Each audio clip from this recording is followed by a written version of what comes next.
It was a Thursday, that kind of midweek quiet where nothing seems unusual, where your mind is halfway toward the weekend and your body just wants a moment of stillness. I had just returned from the gym, dropped my keys in the ceramic bowl by the door, and was halfway through slicing an apple when she walked in. Juliet.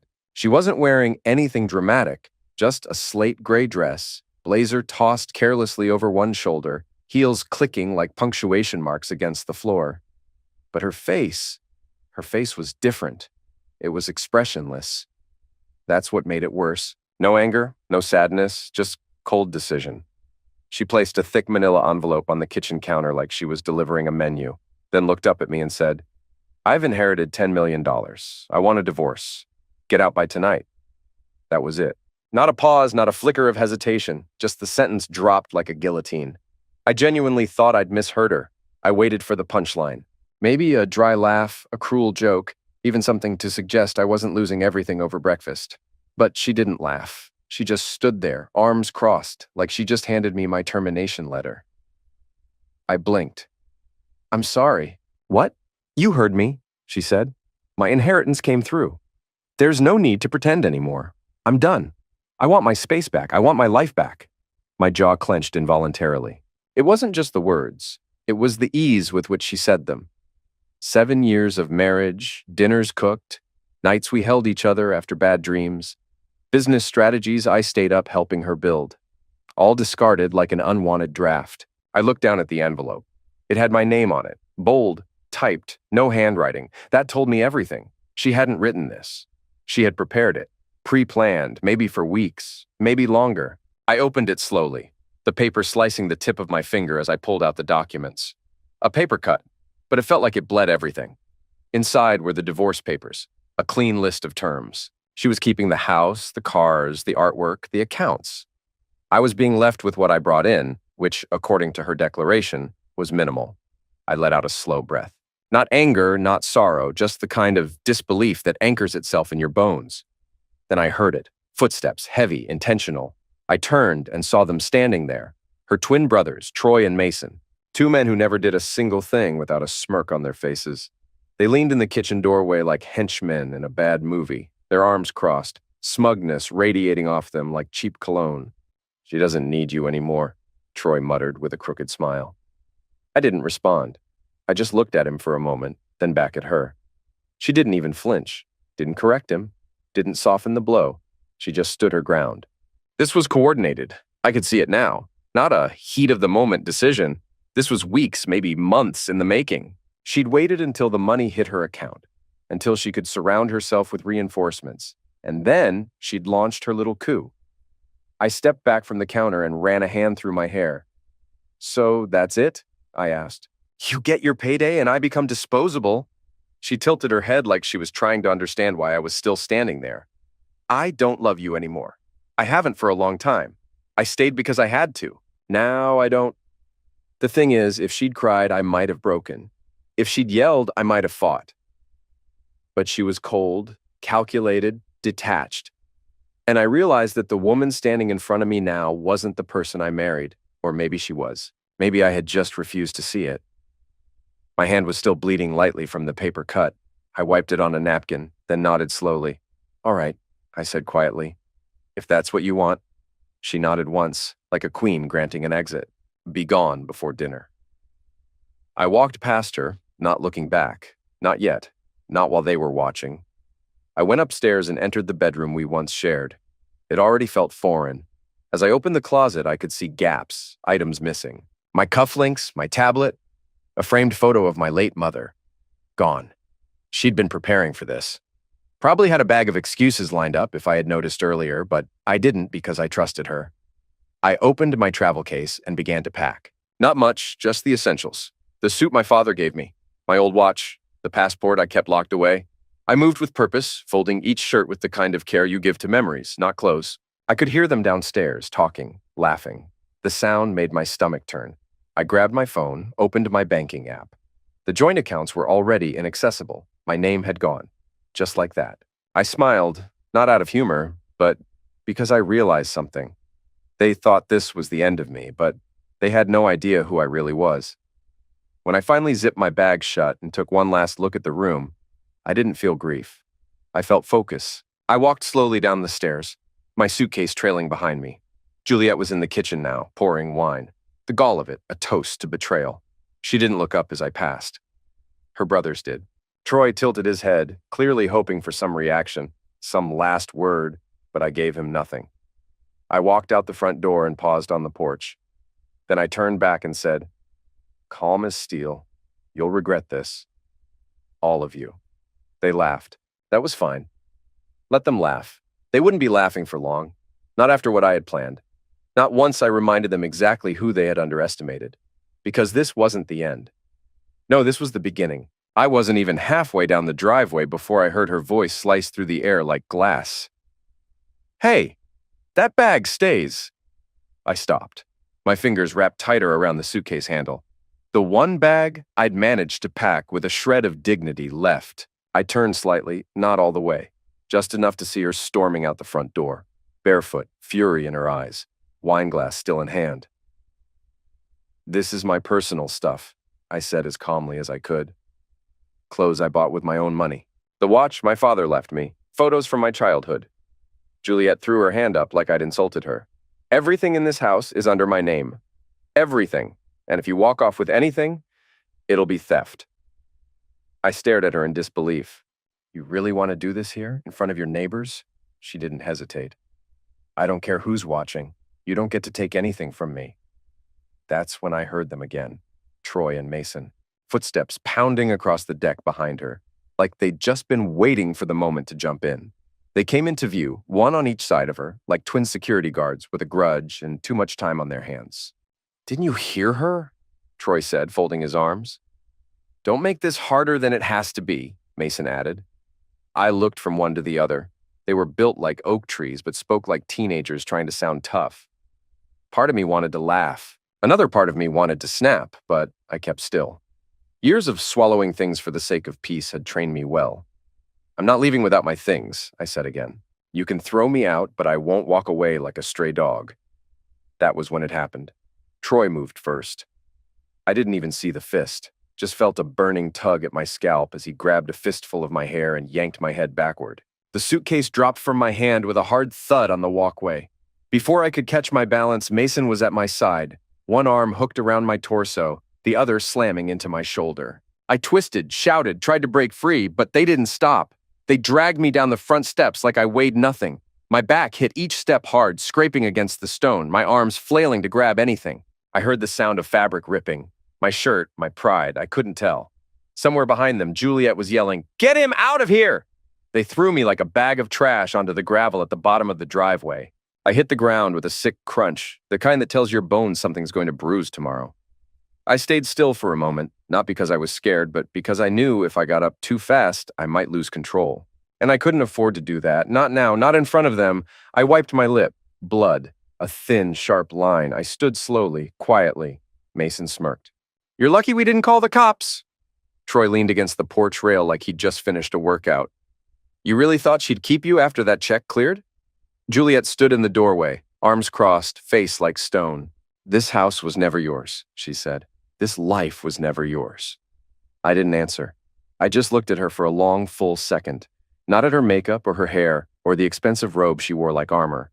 I looked at the part she didn't control, her eyes. There was a flicker there, not regret, not sadness, but fear.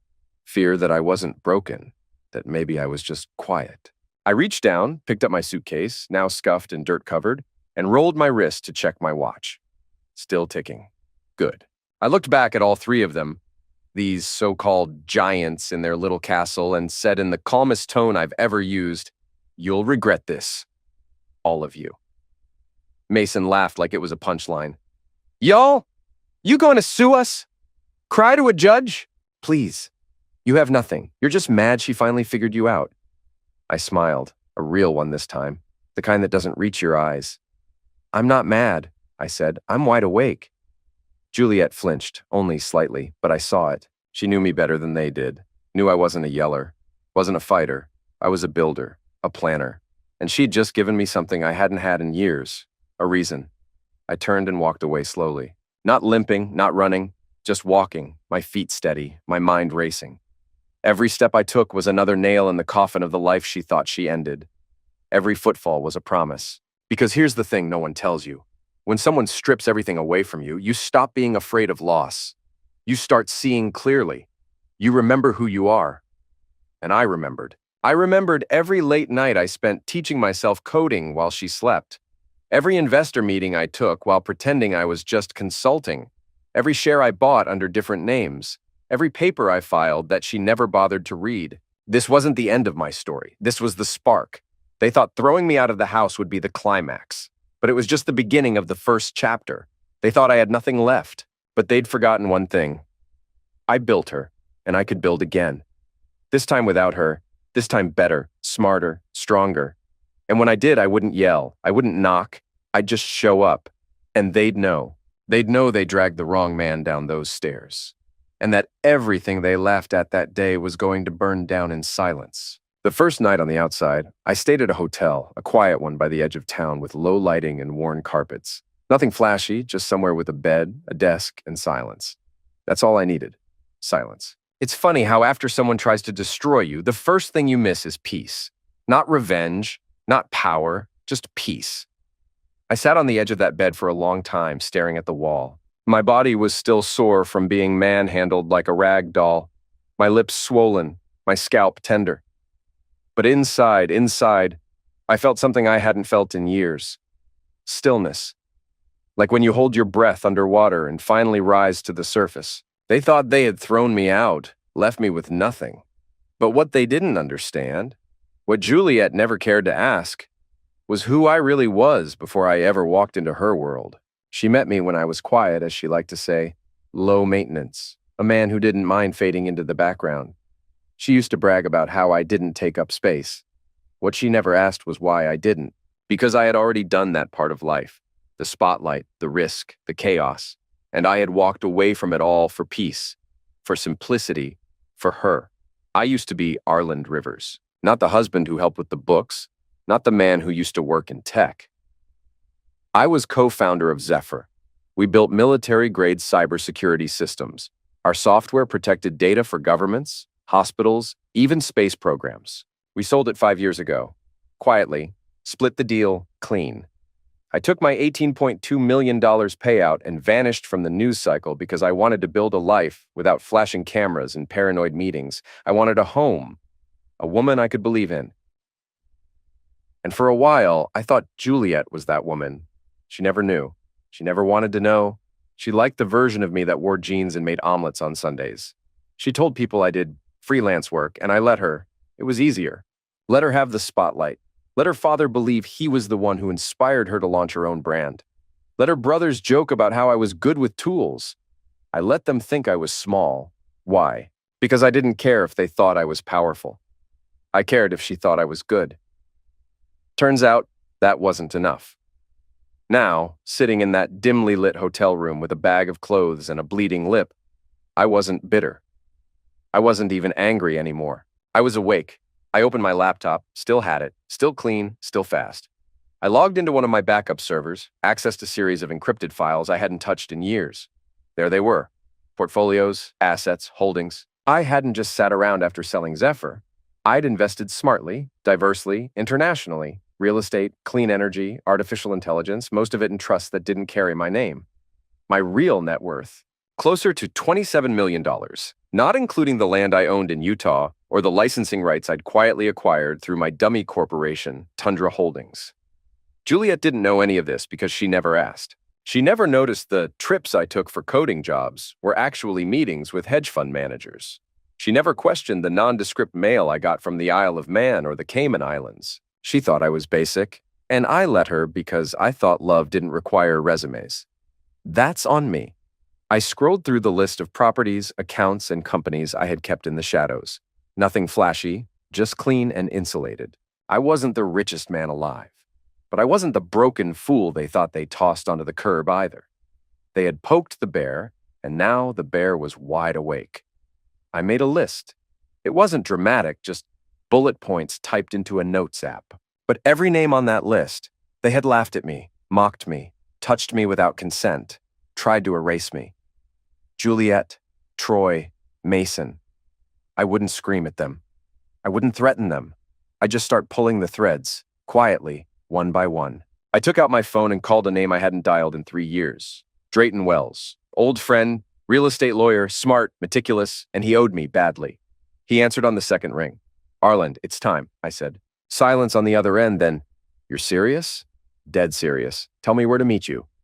By the next morning, I was sitting across from him in his office, papers spread across the mahogany table.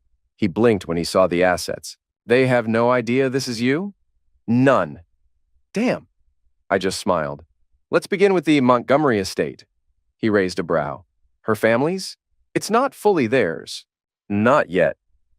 He flipped through the scanned documents I'd handed him. A trust, a joint stipulation from Grandfather Montgomery's estate plan. "You're listed here as co-trustee in the event of a legal separation or divorce?" "Yes." "Juliet's brothers are building on the land." I nodded. "With permits based on incomplete transfers. The land technically belongs to a dormant LLC, which I now control." He laughed softly, shaking his head. "You really are the most polite wolf I've ever met." "No," I said. "I'm just done being underestimated." We filed the injunction that same afternoon. It would take a few days to process, but when the sheriff showed up at that gate, they'd remember who I was. And more importantly, they'd realize they never knew me at all. The thing about betrayal is that it doesn't just break you, it sharpens you if you let it. Most people lash out, burn bridges, throw tantrums. That's not me. I don't explode. I recalibrate. And when I walked into Drayton's office that morning after leaving the hotel, I was already 3 steps into a game they didn't know we were playing. Drayton leaned back in his chair, staring at the old estate documents like they were buried treasure. He tapped the screen with a grin. "So they really don't know about this?" "Nope. You're still listed as co-trustee in the Montgomery Trust." "That's wild." I nodded. Her grandfather and I had a different kind of relationship. Every Thursday we'd have dinner. He liked to talk shop, philosophy, legacy. He didn't trust his grandsons. And Juliet. He loved her, but he didn't respect her judgment. Drayton chuckled. And now those grandsons are gutting his guest house to build a pool hall on land that hasn't been properly transferred, which gives us leverage. He looked at me with that same slow, cautious smile I'd seen him wear back in college when we hacked the campus firewall just for fun. "You're playing the long game. I'm just restoring balance." Within hours, we filed the paperwork. Clean, quiet, no announcement. An injunction to halt construction on the Montgomery estate based on unclear ownership and a pending co-trustee dispute. It would take a few days to go through the system. Perfect. That gave me time to prep the next piece. I left Drayton's office and walked 2 blocks to a place I hadn't visited in over a year, a storage unit on the east side of town. Inside, buried under old equipment and boxes of archived data, were the files I needed. Juliet used to tease me about being paranoid, always keeping hard copies of legal papers. "Everything's online now," she'd say. "Sure, but firewalls can be hacked." Paper is quiet. And in these boxes, I had copies of offshore transfers, silent partnerships, and real estate deeds, all under names she never knew. I spent the next 2 nights reviewing everything. Old passwords still worked. The trusts were intact. The shell companies were undisturbed. It felt like waking up an old machine. Slow at first, but deadly once running. The first financial move I made was subtle. I rerouted dividends from one of my European investments, a modest property group in Lisbon, straight into a newly opened local account under a fresh alias. Then I did something even simpler. I purchased a high-powered server setup for home use, delivered to a private office I just leased under a different name. I was rebuilding the lab, and I wasn't alone. Drayton wasn't the only person I reached out to. I called Dahlia Ward, a corporate litigator and financial strategist who once helped me shut down a fraudulent acquisition before Juliet and I ever met. We hadn't spoken in 5 years, but when she heard what happened, she said, "Tell me where to show up and what to wear." 2 days later, she was at my office in a navy blue suit, heels that clicked with authority, and a fire in her eyes. "She really dragged you out by your hair?" she asked as we sipped coffee. "Yep." "Good," she said, setting her mug down. "Then she has no idea what's coming." We worked nonstop. I laid out everything, my holdings, her known assets, the co-trusteeship. Dahlia grinned as she reviewed it. "You're going to win this war in silence." That's the point. 4 days later, the Montgomery estate injunction was approved. The sheriff delivered it in person. I wasn't there to watch, but Drayton told me what happened. The workers had already started demolishing the guest house roof. Troy and Mason were outside, laughing about a hot tub design. when the patrol car pulled into the long gravel driveway. The moment the envelope was handed over, everything stopped. Hard hats came off. Power tools shut down. Work trucks reversed out of the property like they were retreating from a crime scene. The twins argued with the officer, yelled, postured, claimed ignorance. But the deputy wasn't interested in drama. He just pointed to the official seal and said, "This structure is no longer authorized for modification until ownership is clarified in court." Ownership, a word they had never questioned, a word they assumed was their birthright. Juliet called me that night. I was expecting the voicemail, but this time she used a new tone. Less arrogance, more confusion. "You're behind this, aren't you?" she said. "Don't play dumb, Arlen. The sheriff showed up at my family's estate. My brothers nearly got arrested. You're trying to ruin us." I let her talk, let her burn out her energy. Then I spoke calmly. "You never asked how your grandfather and I got along. You never wondered why he always poured me the wine first at dinner. He didn't just like me, Juliet. He trusted me. More than he trusted your brothers, maybe even more than he trusted you." Her silence was like static on the line. "What do you want?" she finally asked. "Nothing you're offering," I said. "But you'll be hearing from my attorney soon." I ended the call before she could reply. The following day, I got a notification. An emergency meeting had been called by the Montgomery family lawyers. The estate was frozen. Her brothers were officially barred from conducting further renovations or transactions until the trust dispute was resolved. Juliet's name was now entangled in court documents, and this was just the beginning. They'd poked the bear. Now the bear had claws, and I was only warming up. By the time the court order froze the estate, the cracks had started to show.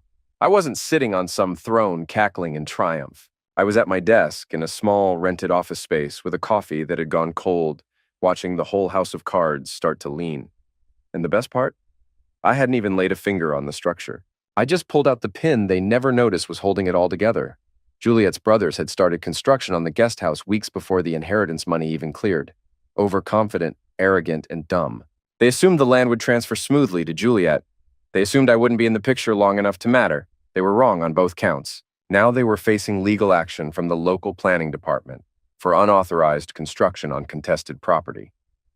Contractors were threatening to sue them for breach of contract. Equipment rental fees were stacking up, and the renovation dead in the water. It was a domino effect, and I was just sitting back letting gravity do its work. Dahlia sent me a message. "Probate hearing is confirmed. Juliet's being summoned." I smirked. She would have to stand before a judge and answer for the clause her family overlooked. A clause hidden in Grandfather Montgomery's will. One line buried in the fine print. In the event of dissolution of marriage, co-trustee responsibilities and partial ownership default to the surviving spouse. Me. I still remember the day I found that clause. Juliet and I were newlyweds, and her grandfather invited me to his lake house for a private dinner, just the two of us. He handed me a glass of scotch and said, "Juliet's smart, but not always wise. You're steady." He'd grinned. I thought it was a compliment. Now I realized it was a warning. The probate hearing was held in a stone building downtown. I didn't attend in person. I didn't need to. Dahlia handled everything. I just watched the fallout from a distance. According to her report, Juliet walked in wearing a pearl gray suit and defiance like perfume. She thought it would be a routine formality, something she could handle with a few sharp words and a lawyer on retainer. Then Dahlia stood up and presented the clause. The judge's brows raised. The room got quiet. Juliet's lawyer whispered something to her.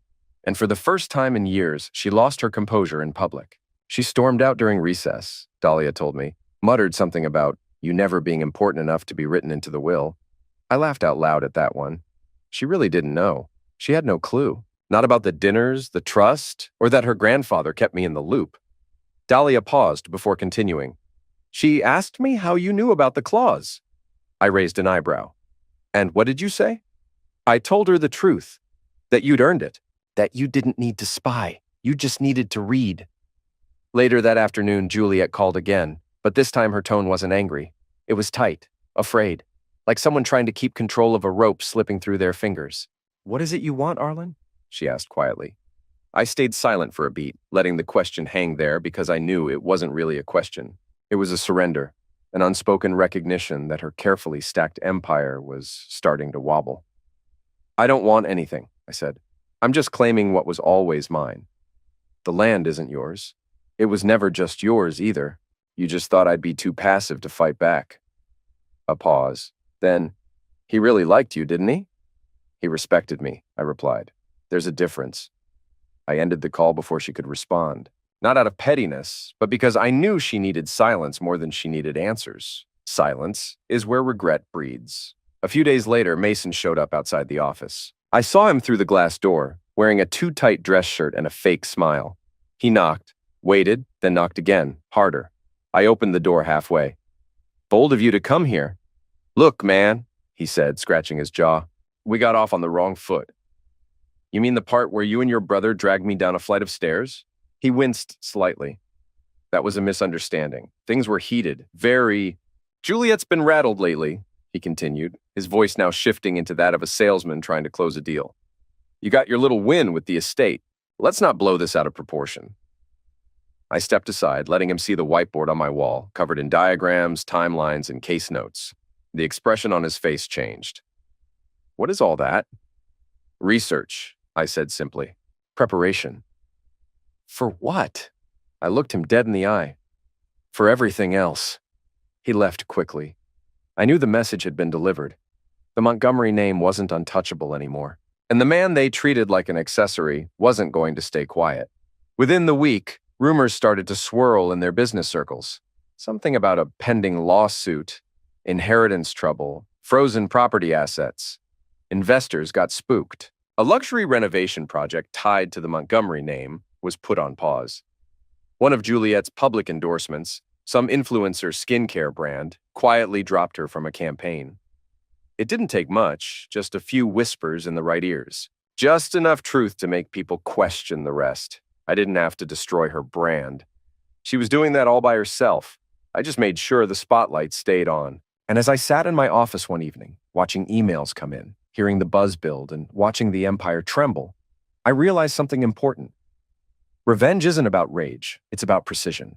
And they just learned the cost of underestimating a man who once built a tech firm from scratch, walked away from millions for peace, and was now coming back for justice with a calculator, a contract, and a quiet, unshakable calm. The house of cards had begun to tilt, and I hadn't even blown yet. Juliet was thorough, I'll give her that. After she threw me out, she moved fast, too fast. She froze our joint bank accounts before the ink on the divorce papers even dried, changed the passwords to every streaming service, removed my name from the health insurance, canceled the gym membership I'd been using for 6 years, and even revoked the credit card I used for groceries. She thought she had stripped me clean, like I was just some dependent husband she could unplug like a phone charger. What she didn't know, what she never bothered to know, was that I never needed her money to survive. I had been running Tundra Holdings for 5 years. She never once asked what it was. Tundra was quiet, hidden in plain sight, a holding company set up through a law firm in Delaware with a trust name and zero personal branding. Through Tundra, I owned 3 small tech patents, a pair of beachfront condos in Ghana, and something else far more valuable. Her brand name. Juliet Montgomery's signature collection. Years ago, before she even launched the company, she was just a woman with a dream and a sketchbook. She came to me late one night, wine glass in hand, asking for help filing a business name. She had no idea where to begin, so I handled it, secured the name, paid the fees, filed the trademarks. She promised we'd transfer it into her name once things got going. We never did. Not because I was trying to trap her, I just forgot. Life moved fast. She assumed it was hers, and I didn't correct her. The royalties came through Tundra. The licensing was clean. No one questioned it. Why would they? I was just the husband in the background, until she made me an enemy. Sitting in my office now, I opened the dashboard. Tundra Holdings, active, profitable, untouched. She never thought to check it. Never thought to ask who owned the roof under her empire. I clicked into the contract folder and scrolled down to the licensing agreement. Tundra Holdings licenses Juliet Montgomery Signature Collection to JSC LLC for brand use and monetization. I highlighted it, clicked Terminate. A warning popped up. This will revoke all external usage rights of this trademark. Confirm? I hit yes. Just like that, her brand had no legal right to use her own name. The next 48 hours moved fast. I sent official takedown notices to every distributor carrying her product line. Retailers, subscription boxes, boutique chains. A standard cease and desist letter citing trademark breach, legal, surgical, emotionless. Then I waited. Not long. Day 2, I got my first call from one of her distributors.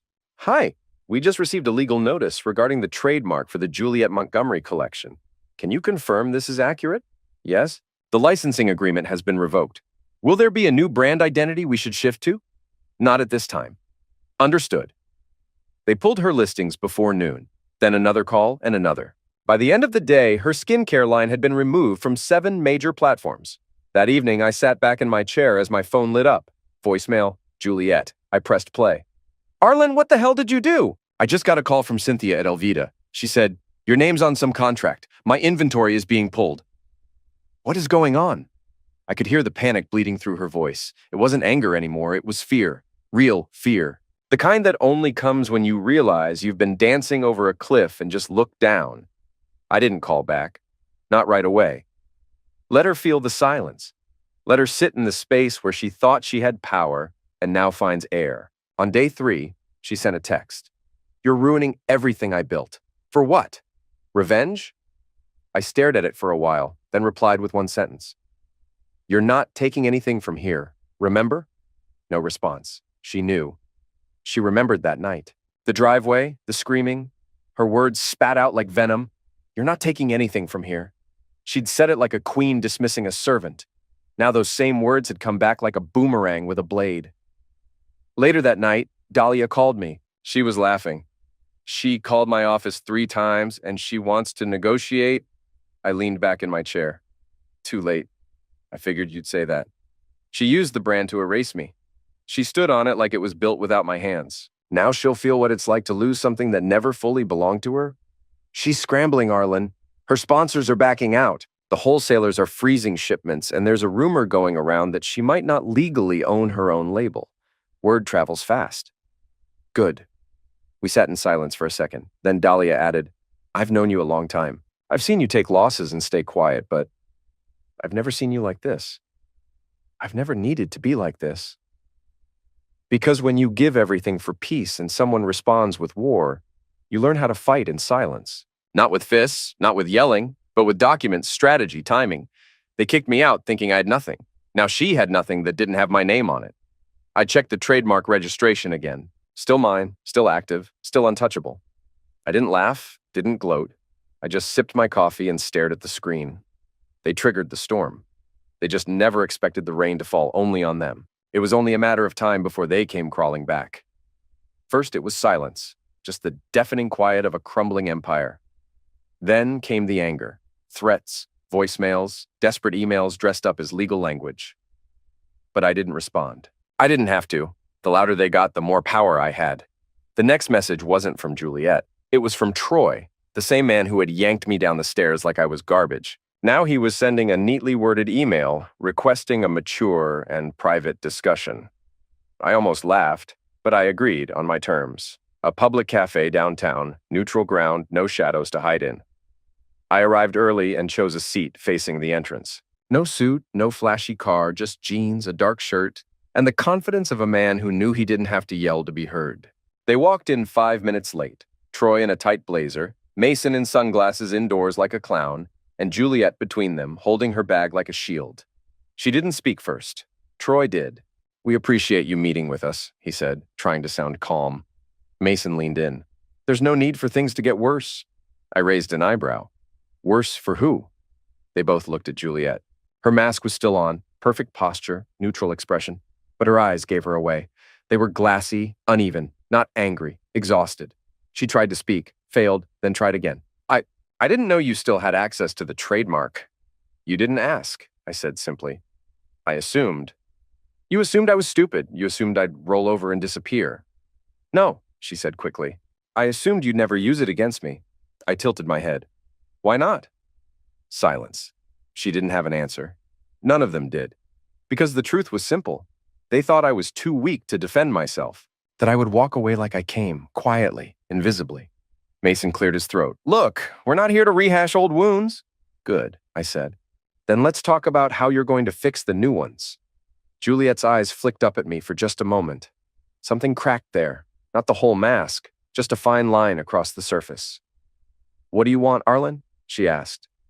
There it was, the real question, the one she had been dancing around for weeks. I leaned forward slowly, not aggressive, just enough to make sure every word landed. I want what you tried to steal, what you pretended was yours alone. The land, the brand, the narrative, I want the truth back in my name. That's not a legal term, Mason said. It's not legal advice, I replied. It's a condition. Troy frowned. You're trying to ruin our family. I sipped my drink. No, I'm just showing people who your family really is. Juliet's voice dropped lower. What would it take for this to stop? I looked her in the eyes, calm, direct. A public apology. One that admits what you did, one that clears my name and confirms my role in everything you built. That's unreasonable. No, Mason, I cut in. What was unreasonable was dragging a man by his hair down a flight of stairs in front of his neighbors. What was unreasonable was freezing his accounts, slandering him to family friends, and laughing while erasing his contributions. Troy shifted uncomfortably. Juliet swallowed hard. I built that brand, she whispered. It was my vision. And I never said it wasn't. But I filed the trademark. I protected it. I supported it when it was nothing more than a sketch and a dream. I paid for the prototype runs. I negotiated the first supplier contract you forgot to read. I never asked for credit, Juliet, until you turned on me like I was a stranger. Silence. That was the moment it happened. The mask cracked fully this time. She blinked rapidly, eyes moist, lips slightly trembling. Not the overacted kind, the real kind, the one you try to hide in public when the weight of everything hits you at once. I didn't think you'd fight back, she said softly. I know. She looked down, then away. The world around us carried on. Clinking cutlery, quiet laughter, a child somewhere giggling in the background. But at that table, it was just us. 4 people sitting on the wreckage of arrogance and assumption. Juliet reached into her purse and pulled out a folded paper. She placed it gently on the table. I didn't touch it. It's a statement, she said. It doesn't say everything, but it's a start. A public acknowledgement of your role, your ownership, your partnership. I stared at it. Why now? Because I am losing everything, she whispered, and you're not yelling, you're not gloating, you're just winning. That part stung her the most, I think. That I didn't come back with fire. That I came back with facts, with structure, with precision. That I didn't need to humiliate her to defeat her. Troy looked at me. If she signs it, will you stop? No, I said plainly, but I'll consider it the beginning of an ending. A civilized one. Mason rolled his eyes. This is all about pride. No, I said, rising from my seat. This is about justice, something your family's never respected. I picked up the paper and walked out without another word. Outside, the sun was warm. My heart wasn't racing. My palms weren't sweaty. I didn't feel triumphant.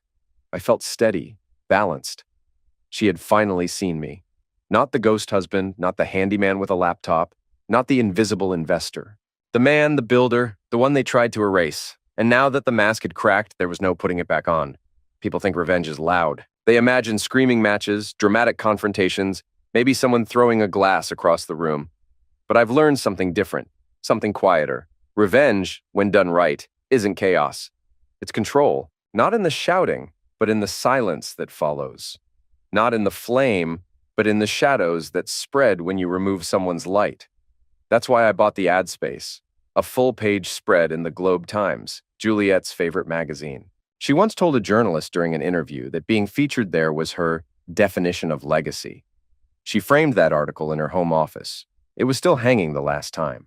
The ad took up the entire back page, a clean white background, centered, unmissable text in elegant black font. To the Montgomery family, thank you for showing me who you really are. I forgive you, but I'll never forget. I've moved on, stronger, sharper, free. And below that, the logo of my new firm, Rivers Reclaim Group, a consulting agency for betrayed spouses, for every man and woman who'd ever been thrown out, erased, blindsided, and told they didn't matter. This was a place to rebuild, quietly, powerfully. I didn't need to rub salt in the wound. I simply let the world know that I was still here, still standing, and now I was helping others do the same. The ad ran on a Sunday. By Monday, my inbox had over 200 inquiries. By Wednesday, I had my first client, a woman from upstate, thrown out by her husband after she put him through medical school. She cried during our Zoom call, said she didn't want revenge, just peace. I told her peace was possible, but sometimes peace required firewalls, forensic accounting, and a lawyer who didn't blink, and I knew just the team to give her that. Juliet, meanwhile, was crumbling. The public apology she gave at our last meeting didn't fix things, not really. Her brand, already under scrutiny after the trademark fiasco, took a nosedive. Retailers who had once boasted about being powered by Juliet's passion now quietly removed her name from their catalogs. Then the influencer fallout began. She'd spent years curating her image. Dinners with fashion editors, photo shoots in Tuscany, interviews where she smiled like betrayal never lived in her bones. But the moment my ad dropped, everything changed. People started digging. Screenshots resurfaced. A post from a year ago where she thanked my husband for being my calm while I chased the storm. Someone commented, "Is this the same man you kicked out of the house when the inheritance came in?" The comment got thousands of likes. Her sponsors noticed. 2 beauty companies dropped her within a week. A luxury hair care brand issued a vague, "realigning with our values" statement that didn't mention her name, but everyone knew. She posted a video, tearful, filtered, practiced. "I've made mistakes," she said, voice trembling just the right amount. "I was in pain. I acted from fear, but I never meant to hurt anyone." It might have worked, except the next day the Globe Times published a follow-up. An editorial piece titled, "The Cost of Power, When Love is Just a Brand Strategy." The article didn't accuse her of anything outright, but it asked hard questions. Questions like, what happens when a woman builds a business on borrowed loyalty? What happens when the person in the background decides to speak? They included my ad in the piece, blurred out in the background, but unmistakable. I didn't write a rebuttal, didn't give an interview, didn't say a word, because silence, when earned, is louder than noise. Juliet called again, this time from a private number. I didn't answer. She left a voicemail. "Please, can we talk? Just for 5 minutes." She sounded tired, like someone who'd been walking through fog for too long and finally realized it was smoke. I listened to it twice, then deleted it. Because here's what no one tells you about healing. You don't owe it to the person who broke you. That week, I hosted a free workshop online, Rebuilding After Betrayal. I expected maybe 40 attendees. We got over 600. Divorced women, abandoned fathers, stay-at-home spouses cut out of business deals. Quiet geniuses who had been used, discarded, or erased. And every single one of them said the same thing in some form: "I just want to feel seen again." That became our mission, not revenge, restoration. The Rivers Reclaim group grew fast. Too fast maybe, but I was ready. I hired 2 paralegals, partnered with a firm in New York, built out a referral network. The money came in, so did the stories, and Juliet, she vanished. Her social accounts went dark. Her website redirected to a broken page. The Juliet Montgomery signature collection was officially marked discontinued on 4 major beauty platforms. I got a letter from her lawyers and offered to sell back the brand for pennies. I declined. It wasn't about the name. It was about the principle. One morning, about a month later, I stood in front of a mirror. Same man, same eyes, same steady hands, but different. Not angry, just clear. Clear about who I was, what I'd survived, and who I was becoming. My phone buzzed. An email alert, another client, another story, another life ready to be rebuilt. I smiled because the woman who once told me I didn't take up space had watched me carve out a place in the world without raising my voice. And in doing so, I'd become what she never expected. Unforgettable. I didn't think I'd ever walk through that front door again. Not after what happened. Not after the staircase, the suitcase, the blood on my lip. But life has a way of circling back, especially when you've done the hard work of standing still while others collapse under the weight of their own arrogance. It was a Wednesday morning when Dahlia called. Her voice was casual, but I heard the smile tucked behind her words. "The estate's been revalued. Your counterclaim was approved this morning." I blinked. "Wait, already?" She chuckled. "You're back on title." Fully. I didn't say anything for a moment, just stared at the window in my office, watching sunlight stretch across the hardwood floor. "Arlen," she said, "it's yours again. Every inch." That afternoon, I drove out to the property. I didn't rush. I wasn't going for war or nostalgia. I was going to see what remained after they tried to erase me. The gates were still as grand as I remembered. Black iron etched with the Montgomery family crest. I pulled up slowly, waiting for the guard to stop me. There was no guard, just movers. 2 trucks in the driveway, boxes being carried out, tape guns screeching, labels written in frantic, messy handwriting. Juliet had chosen to leave. Her attorney had called Dahlia the night before, offered to vacate quietly if we agreed not to pursue damages. I'd already gotten everything I needed, emotionally, legally, financially. I didn't need to crush her. She was doing that all by herself. The door creaked when I opened it, same marble floors, same cold air. But the house felt smaller somehow, not physically, spiritually. It had lost its illusion. Gone were the echoes of fake laughter, the staged dinner parties, the tight smiles meant to impress people who didn't care. I walked through the foyer and into the living room. The walls were bare. No paintings, no curated bookshelf, no matching gold accent vases lined up just so. There was a single box in the corner marked Miscellaneous. Inside it, a photo of Juliet and her brothers at the estate launch party. She was in her white power suit, the same one she wore the night she told me to leave. I didn't pick it up, just stared at it a moment, then turned away. I walked room to room, taking it all in. The upstairs office, where I used to handle the finances for her business before I learned she'd replaced my name on everything. The guest room where her brothers once slept off their hangovers after long nights of pretending they owned the place. The master bedroom where she handed me divorce papers with the smugness of someone who thought they'd won. It was empty now, except for the ghost of a life that had never really been mine. In the kitchen, I found a few stray glasses and a crumpled note left on the counter. It just read, "I thought this house would protect me. Turns out you were the only one who ever did." No signature, but I knew the handwriting. I folded the note, not out of sentiment, but because it was the first time in months she'd said something true. A few minutes later, I stepped outside to the patio where the guest house once stood.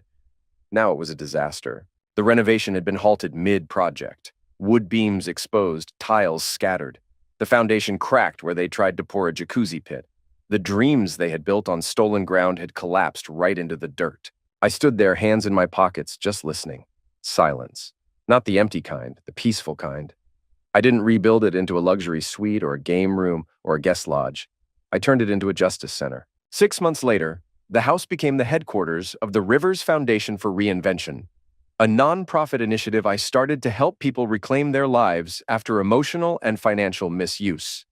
Divorce, betrayal, disinheritance, gaslighting, the quiet traumas that leave loud echoes. The first floor became an intake center for legal referrals and transitional support. The upper floor housed a temporary residence program for clients leaving toxic households. We called it the Reclaim Wing. The Montgomery name scrubbed from the deed, all of it. No trace left. One of the first people we helped was a woman named Laura. Mid-30s, quiet voice, big eyes filled with shame she didn't deserve. Her ex had emptied her accounts, claimed her invention as his own, and left her with nothing but debt and therapy bills. She cried when we helped her secure a patent under her own name. Said it was the first time she felt real in 2 years. Another man, Jacob, was a retired firefighter whose son had stolen his pension and forged a signature on a reverse mortgage. He walked into our center defeated, walked out 2 weeks later with a financial advisor, an attorney, and a new will. I didn't just rebuild a house. I built a lighthouse, not to signal my triumph, but to guide others through the storm. Because what they tried to bury me with, I turned it into bricks. Not revenge, legacy. Juliet never returned to the property. I suspect she didn't have the stomach to. Her name popped up once or twice in small blogs, a podcast interview where she talked about lessons learned and mistakes that made her stronger. I didn't listen to the full thing. I didn't need to. She lost the one thing she valued more than money: control. I never gloated, never showed up uninvited, never called to say, "I told you so." I didn't need to say it. The house said it for me. Every person who walked through those doors, every survivor who found safety inside those walls, every life rebuilt, every truth restored, it all whispered the same thing. You never should have dragged him out, because now he owns everything you tried to take. It was almost poetic, really. A year to the day since she told me to pack my things and be gone by dinner, I stood on a stage under soft lights, a microphone in my hand, and an auditorium full of people watching as I shared my story. Not with bitterness, but with clarity. It wasn't a courtroom. It wasn't a podcast. It was the Global Tech and Ethics Summit, a gathering of thought leaders, entrepreneurs, and innovators from around the world, a place I hadn't been invited to in nearly 6 years, back when I had walked away from the tech industry after selling Zephyr Tech. I thought I was done with stages, But life, as it turns out, wasn't done with me. The host, a sharp woman named Irene Cho, introduced me simply, "Please welcome Arland Rivers, the man who reclaimed everything." There was polite applause, respectful and curious. Most of them had read about me in one article or another. The man who launched a startup, vanished and reappeared not with a new app, but with a non-profit that shook the divorce world to its core. I walked up slowly, no nerves, no pretense, just presence. Marisol sat in the front row, my wife. Yes, wife. And beside her, our daughter, 5 months old, fast asleep against her chest. I never imagined this would be my life again. After Juliet, after the betrayal, the dragging, the silence, I didn't think I'd love again. But life, when you clear out the wreckage, has a strange way of blooming. Marisol had seen me at my lowest. Not the part where I was tossed out like furniture, but the aftermath, the rebuilding. She met me not as the man who'd been broken, but the one who chose to rise anyway. We weren't flashy. We didn't wear matching luxury watches or take sunset selfies in Greece. We were steady, quiet, real, and that was enough. I adjusted the mic, looked out at the faces waiting for some TED-worthy insight, and smiled. "You all want to know how I built Zephyrtech?" I began. "But what I'd rather tell you is how I rebuilt myself, because that took longer, cost more, and changed me more than any tech ever could." There was a hum of agreement. I kept going. Last year, on this exact day, I was standing in a driveway with blood on my lip and everything I thought I loved behind a locked door. I'd been dragged out of my house, literally told I wasn't needed anymore, that I didn't own anything, that I was disposable. I paused and let it hang. A few people shifted in their seats. Some nodded. I didn't yell. I didn't fight back that night. I didn't curse or scream or throw anything. I just looked at them and said, "You'll regret this." Then I walked away. I could see Irene in the wings, arms folded, eyes locked in. She wasn't checking a timer. She was listening. "I wasn't bluffing," I said. I'd spent years shrinking myself so someone else could shine, letting people believe I was just the quiet guy in the background, a helpful husband, a sidekick. I stepped forward, one hand gesturing. But here's the thing. Just because someone forgets your worth doesn't mean it disappears. It just waits quietly until you're ready to reclaim it. A slow clap started in the back. I didn't stop. Within a year, I took back everything they tried to erase. The land, the brand, the dignity. And I didn't do it with revenge in mind. I did it with vision, precision, calm. I turned and glanced at the screen behind me where the Rivers Reclaim Group logo glowed proudly. Now I run a foundation that helps others do the same. Not by yelling louder, not by throwing punches, but by building again, smarter, cleaner from the ashes of what was lost.